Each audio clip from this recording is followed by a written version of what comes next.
Chairperson at the Agri Business Working Group, a South African BRICS Business Council, Wandile Sihlobo says access to funding for farmers remains a major challenge. But the good news is that there are plans to attract investments in the agricultural sector.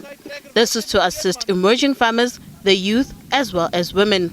There's a work stream that is on finance in BRICS in general, which is looking at how do you then attract finance from elsewhere into South Africa. Once that finance is here, we think about various means then of supporting the sector.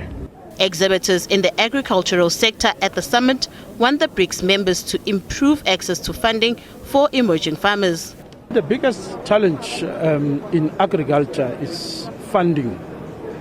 And not only emerging farmers are having challenges with funding, but even highly commercialized farmers are having very serious challenges when it comes to funding.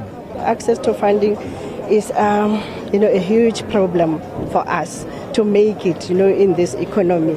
I would like to ask BRICS that they should relax the red tape, especially of women who are applying for funding. At the same time, Sihlobo has highlighted the importance of trade in agriculture. He says this sector needs to deepen its trade with fellow BRICS member countries. But the other players in the market must not be left out, as they remain very important trade partners to South African agricultural sector.